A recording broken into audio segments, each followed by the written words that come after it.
Now, on today's top story, Daniel Andrews resigning as the Premier of Victoria. The Victorian opposition leader, John Pesutto, joins us now from Parliament House. John Pesutto, good morning to you. Good to be with you, Michael. Were you taken by surprise as well by this shock and sudden announcement? Maybe as to the day, Michael, but not overall in terms of the announcement. The Premier's been under enormous pressure this year, and we've been pursuing the government, whether it's the Commonwealth Games debacle, whether it's budget blowouts on major projects, whether it's debt, which is on its way to $200 billion and rising, or rising taxes during a cost of living crisis. The Premier's been under enormous pressure, and frankly, whilst I do recognise, Michael, that the Premier has served the people of Mulgrave and this Parliament for 21 years, we do have to face facts, and the facts are that the place is falling apart.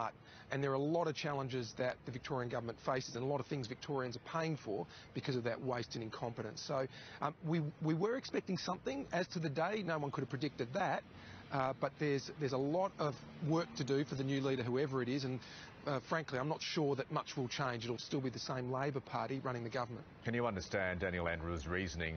He has always given 100%, if not more, to his job, and we all know that, but he wants to spend more time with his family. Can you understand where he's coming from? Oh, look, and I do. He has a family, and I know he's very close to his family, and of course he'd want to do that. And I do recognise his long service. But our job as politicians is to be servants of the people, and ultimately we're here with all of the honours, privileges and responsibilities that come with public office to deliver for the Victorian people. And there is fittingly, I think, Michael, a real debate about what the legacy of the last 9 years is. And my concern is that on just about every measure, Michael, we are worse off after 9 years, whether it's health, accessing a hospital bed or an ambulance, whether it's education costs in government schools, or accessing teachers and workforce shortages, whether it's blowouts on major projects, which is putting enormous pressure on the rest of the budget and service delivery, whether it's the state of our roads in regional Victoria and the housing crisis, which the Premier made announcements on last week, knowing he would resign yesterday. So it's more about the legacy and our job on behalf of the people. And at a very personal level, I get it, and I do wish him, genuinely, him and his family, the very best. But our job is to focus on what we're delivering for the people. But, John Pesutto, didn't voters get a chance to cast their judgment on what was then 8 years of Daniel Andrews' legacy at the last state election? Not only did they return the Labor government, they returned it with an increased majority. What does that say to you as to where the Victorian electorate is? Michael, simply that was then. This is now. And in the last 10 months I've been leader, we've worked really hard. Well, it was 10 months ago, and it's in the past. And what we've seen this year, in 2023, can I just run off a few things, Michael? First of all, we had a couple of by-elections, 2 tests that we've faced. We've won them both. Warrandyte saw an increase in our primary vote of 10%. But more importantly than the electoral politics, Michael, as an opposition, we've worked really hard to scrutinise the government while at the same time providing our own ideas. Let me give you an example.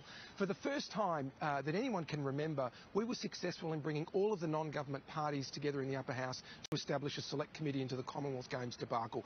From opposition, Michael, we are reforming our integrity regime. We reformed the Integrity Oversight Commission so that for the first time there is a non-government chair, so that that committee, working with IBAC, the Ombudsman and other integrity agencies in Victoria, for the first time they can do their work unfettered by government interference. And we saw what happened with government interference last year, and Robert Redlick, independently of me, spoke about that. We've driven the debate on housing. I established a portfolio for that. We're reforming taxation. Even from opposition, we're talking to the community as part of our tax discussion paper to ease the cost of living. We've focused on accountability and standards, all from opposition. Yep, and we've got an election in 3 years, but we want to show to the people that we're focusing on positive ideas and solutions as well. Yes, and I hear all of that, and despite all of that, one of the reasons Daniel Andrews has prospered politically is that your side of politics, the Liberal Party in particular, has been a shambles. Oh, look, Michael, we had 3 elections. That's in the past. The last 10 months has seen a change. Can you truly say with a straight face, John Pesutto, you lead a united party at the moment?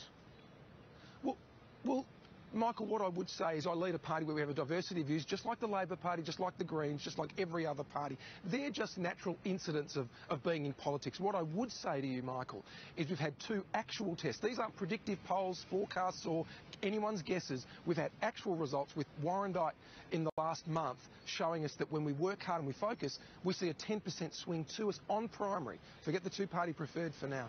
But more importantly, in terms of the issues that directly affect the Victorian people, Michael, what I've just outlined for you a moment ago is a catalogue of just some of the things we've been able to achieve from opposition to try and nudge the state in a better direction than it's been otherwise going in. And I would say, Michael, apart from all of the politics which everybody is of course interested in, the real test for the new leader is anything going to change?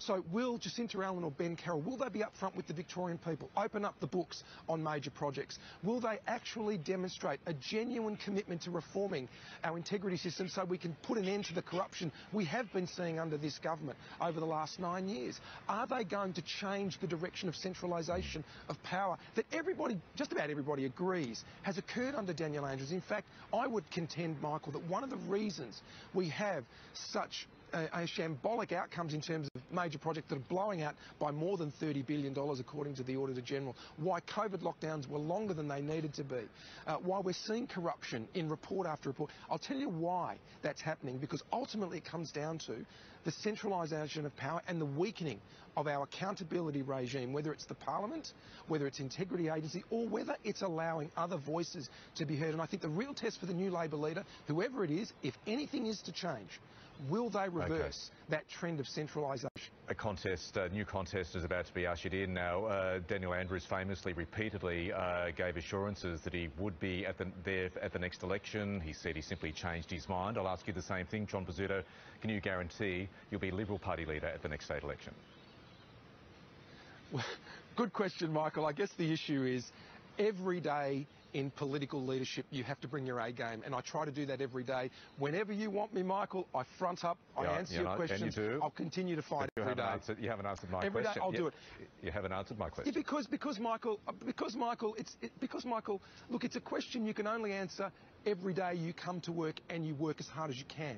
And every day I owe it to my colleagues, I owe it to my party, I owe it to the Victorian people to be the best opposition leader I can. So the only guarantee anybody can give you is, are they prepared to work as hard as they can to get the best outcome for the people? And Michael, I promise you, I promise all of our viewers around the country, I'm doing the best I can for the Victorian people. John Pesutto, again, I really appreciate your time. Thanks for joining us. Anytime, Michael.